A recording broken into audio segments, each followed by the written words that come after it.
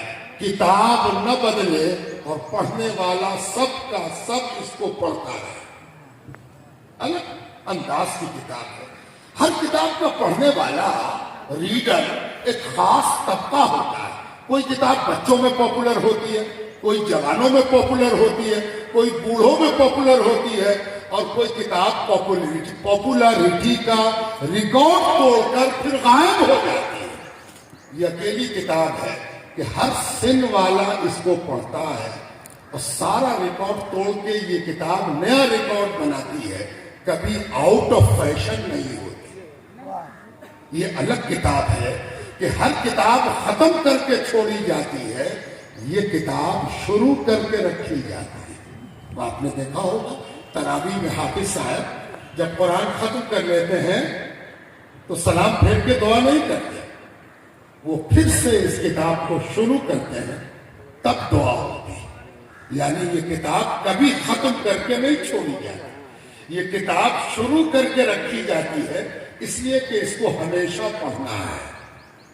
کون کہتا ہے کہ اس کتاب میں لڑنے کی تعلیم دی گئی؟ وہ کون ہے؟ کون کہتا ہے جو اس کتاب میں کہتا ہے کہ خون بہانے کی تعلیم دی گئی؟ کون کہتا ہے جو اس کتاب کے بارے میں کہتا ہے کہ ٹیررزم کو حوالے دے دیتی ہے یہ کتاب؟ وہ کتنا بڑا جھوٹا ہے. قرآن کہتا ہے من قتل نفسا بغیر نفس او فساد فی الارض فکأنما قتل الناس جميعا. یہ قرآن ہے اکیلی کتاب جو چلا چلا کر ساری دنیا کو, چاہے وہ مسلمان ہو یا نہ ہو, یہ کہہ رہی ہے کہ خبردار جس نے کسی کو بلا وجہ قتل کر دیا, مرڈر کر دیا, جس نے کسی کی ہتیا کی اور زمین پر فساد پھیلایا, ٹیررزم پھیلایا, زمین کے امن کو درہم برہم کیا, وہ معمولی قصوروار نہیں ہے. اس نے ایک آدمی کی ہتیا نہیں کی ہے, اس نے ساری دنیا کے انسانوں کی ہتیا کر دی ہے. یہ ہے قرآن. شرم نہیں آتی ایسی کتاب کے بارے میں کہتے ہوئے کہ اس سے فساد پھیلتا؟ ارے یہ کتاب تو ایک ہتیا کو ساری کی ہتیا بتا رہی ہے. اس کو تم کہہ رہے ہو کہ لڑانے والی کتاب ہے. یہ کتاب وہ ہے جو شروع ہوتی ہے اس بات سے الحمدللہ رب العالمین. ساری تعریفیں, اصل تعریف تو اس رب کی ہے, اس پالنے والے کی ہے جو سارے سنسار کا پالنے والا ہے. جو کتاب پالن ہار اور سارے سنسار کے پالن ہار کے تذکرے سے شروع ہو رہی ہو, وہ بھلا کس کو لڑائی سکھا رہی ہے اور کہاں پر لڑائی سکھا رہی ہے اور کون سا فساد سکھا رہی ہے؟ جو کتاب پورا اشارہ اپنے نبی کی طرف یہ کہہ کے کر رہی ہے وما ارسلناک الا رحمۃ للعالمین. یہ جو نبی ہیں جو قرآن لے کے آئے ہیں یہ کچھ اور مقصد سے نہیں آئے. ان کے آنے کا مقصد ہی یہی ہے کہ دنیا کو کرپا سکھا دیں, کرونا سکھا دیں, دیا سکھا دیں, رحمت سکھا دیں, مہربانی سکھا دیں. بھلا یہ کتاب کسی کو لڑنے کی تعلیم دے سکتی؟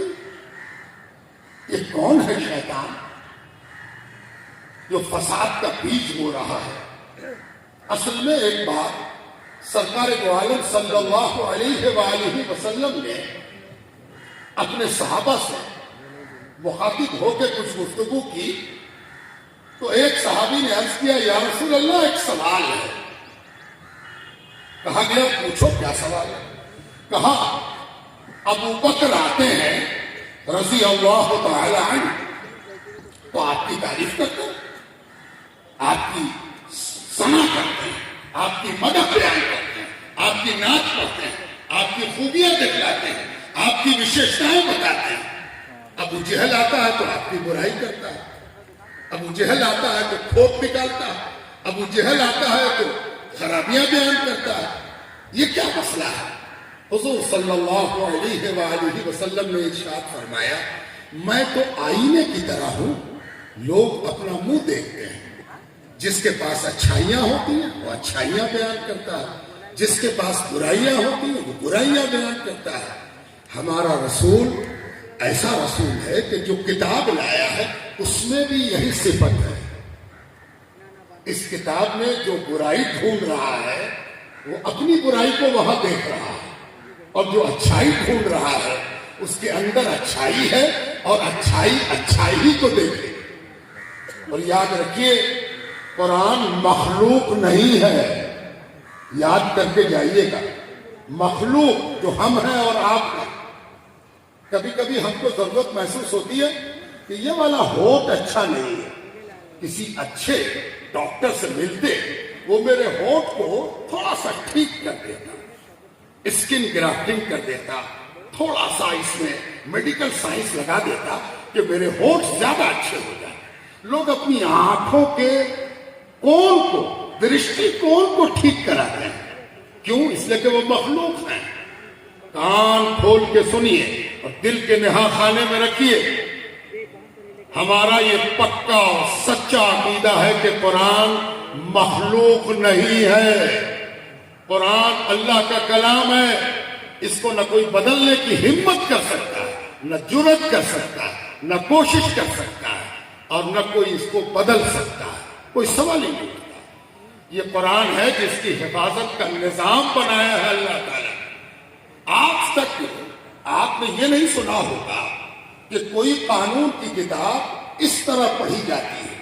قرآن قانون کی کتاب ہے، اس میں قانون بیان ہوا ہے، اس میں نیم بیان ہوا ہے، ودھان بیان ہوا ہے، اس میں رولز بیان ہوئے ہیں، زندگی گزارنے کے رولز، کوڈ آف کنڈکٹ بیان ہوا ہے، کیسے زندگی گزارنا ہے، صبح کیسے کرنی ہے، شام کیسے کرنی ہے، شادی بیاہ کیسے کرنا ہے، معاملات کیسے کرنے ہیں، کانٹریکٹ کیسے کرنا ہے، سندھی کیسے ہوگی، سندھی وچھید کیسے ہوگا، تعلقات کیسے ہوں گے، مسلمان سے کیسے ملے گا۔ اگر کوئی مسلمان نہیں ہے تو اس کے پرتی مسلمان کا کیا کرتویہ ہے، یہ کہاں بیان ہوا ہے؟ قرآن میں بیان ہوا ہے۔ قرآن دنیا کی اکیلی کتاب ہے جو سارے دھرموں کو ساتھ لے کر چلنے کا ودھان بتاتی ہے۔ قرآن صرف مسلمانوں کی کتاب نہیں ہے کہ مسلمان اس کو پکڑ کے بیٹھ جائے۔ قرآن وہ کتاب ہے جس نے دنیا کی آنکھیں کھولی، جس نے دنیا سے ذات پات کو مٹایا، جس نے اعلان کہا کہ کالا ہو یا گورا ہو، لمبا ہو یا ناٹا ہو، چین کا رہنے والا ہو یا بھارت کا رہنے والا ہو، سب ایک باپ کی اولاد ہیں۔ اصل میں یہی برا لگتا ہے لوگوں کو کہ ارے یہ کون کتاب ہے جو سب کو برابر کہتا ہے؟ سب آدم کی اولاد ہے۔ اور یہ جب لوگوں کو برا لگتا ہے، کھجلی ہوتی ہے، بے چینی ہوتی ہے، تو نیا نیا الزام بڑھا جاتا ہے۔ قرآن دنیا کی وہ کتاب ہے جس نے امیروں میں غریبوں کا حق بتایا۔ امیر تو جو پیسہ جمع کرتا ہے بینک میں، بٹوے میں، جیب میں، حق للسائل والمحروم، تیری کمائی میں غریب کا، نردھن کا، چاہے وہ کالا ہو یا وہ برباد ہو، ہندو ہو یا مسلمان ہو، اس کا بھی حق ہے۔ نکال دے اپنی کمائی سے اس کا حق جس کے پاس کمائی نہیں ہے۔ اسی لیے قرآن برا لگتا ہے۔ قرآن نے کہا تھا کہ چوری بہت بڑا گناہ ہے، اور اگر قرآن کی بات مانو گے تو چوری کرنے والے کا ہاتھ کاٹا جائے گا۔ اسی لیے چوروں کو برا لگتا ہے کہ کہیں قرآن سموچا کا سموچا پاور میں رہے گا تب چوروں کا کیا ہوگا، بے ایمانوں کا کیا ہوگا، گھوٹالے بازوں کا کیا ہوگا، جو پبلک کا مال کھا جاتے ہیں ان کا کیا ہوگا۔ یہ ہے قرآن۔ قرآن نے یہ سکھایا تھا کہ اپنے بال بچوں کی کیسے پرورش کرو، اور قرآن نے یہ سکھایا تھا کہ بال بچوں کے پرتی ماں باپ کا کیا کرتویہ ہے۔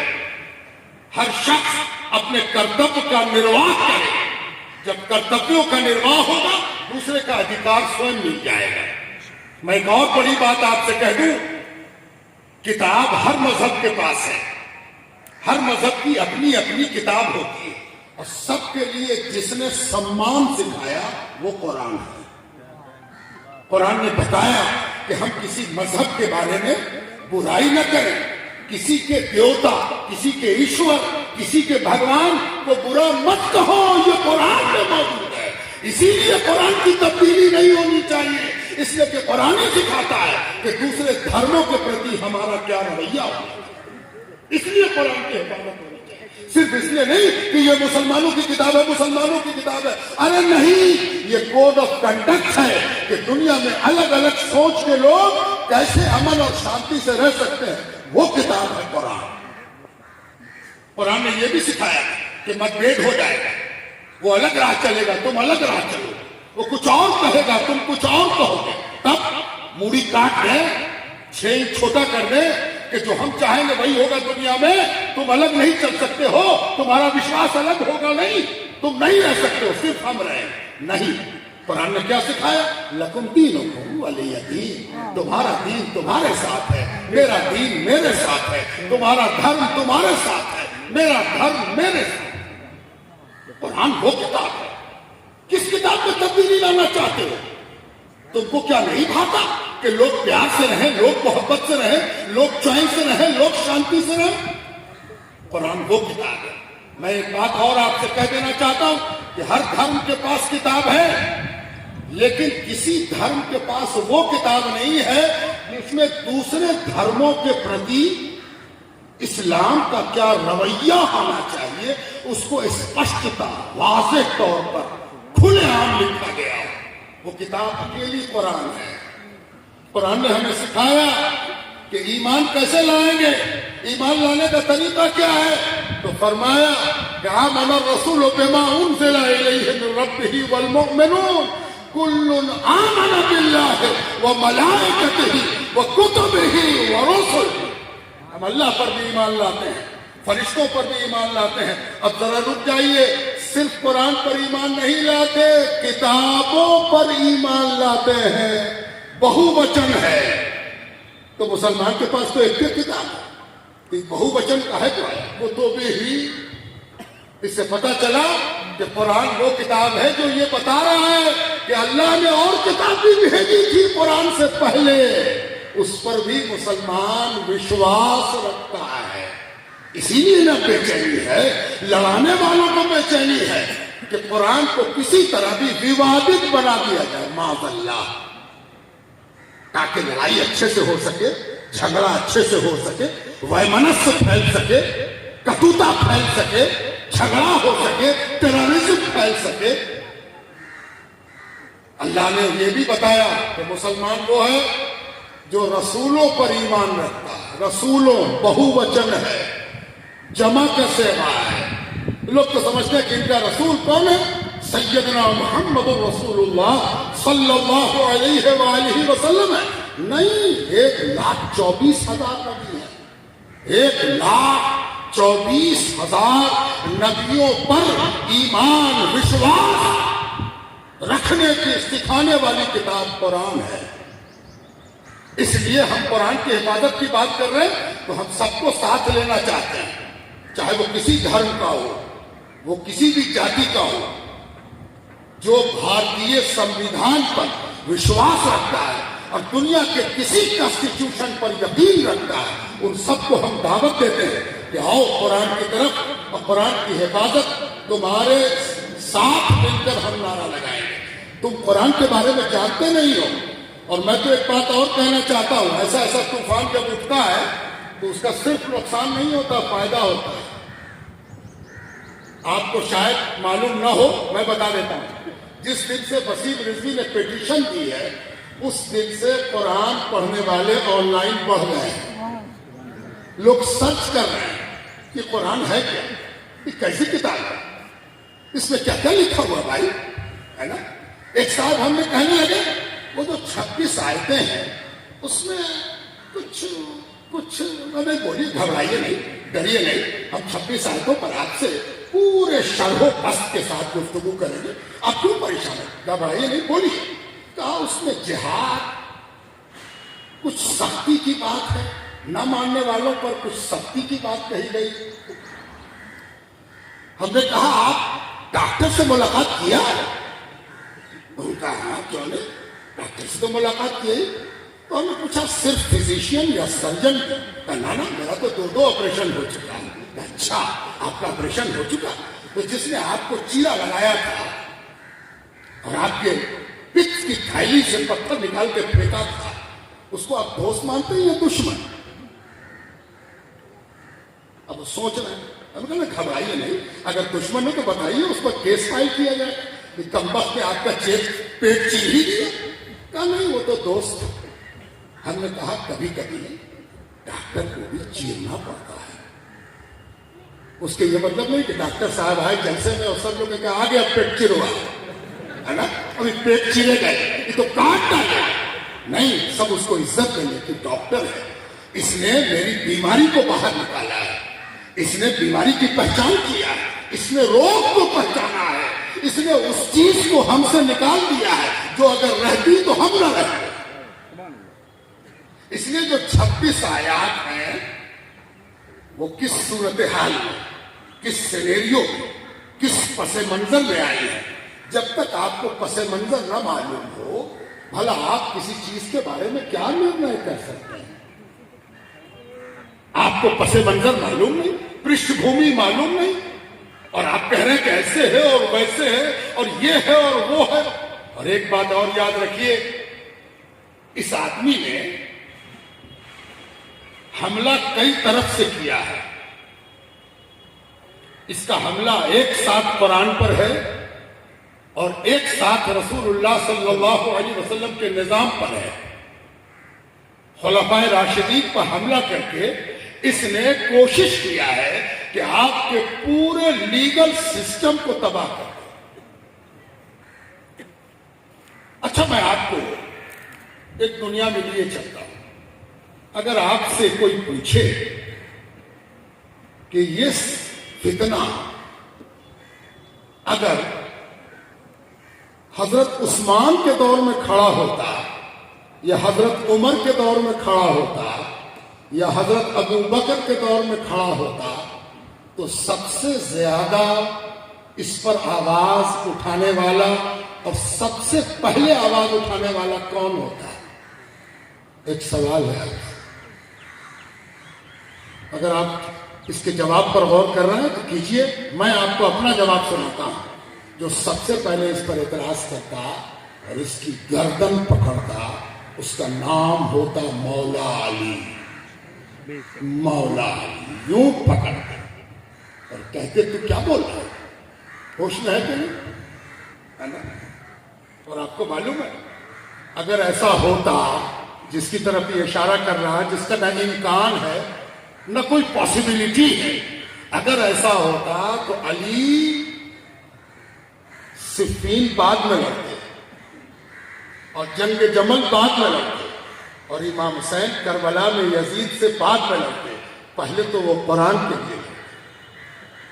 یہ ساری لڑائیاں جو لڑی گئیں وہ قرآن کی حفاظت کے لیے اور اپنے اسلاف کی پاکیزہ سیرتوں کی حفاظت کے لیے۔ یہ جاہلانہ، بے وقوفانہ اور بہت بڑا شڈینتر ہے۔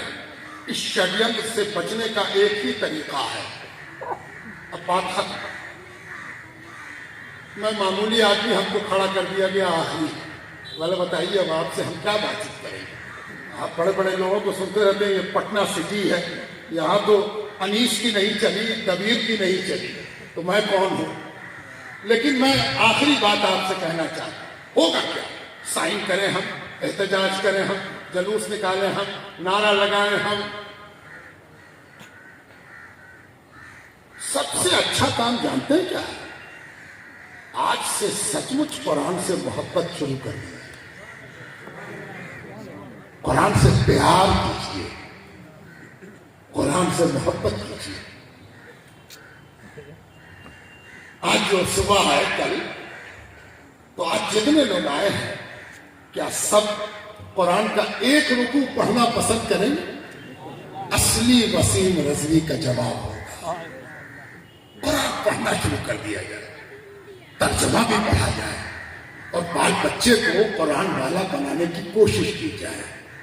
نفرت کا علاج نفرت نہیں ہے، اس نے نفرت کا اظہار کیا ہے، ہم اس سے نفرت کریں گے، یہ کوئی علاج نہیں ہے۔ نفرت کر کے پھر ہم اس کو پوائنٹڈ کریں گے، ہم کو کیا آسمان چھوئے گی تبھی جا کے ان نفرتوں کا علاج ہوگا۔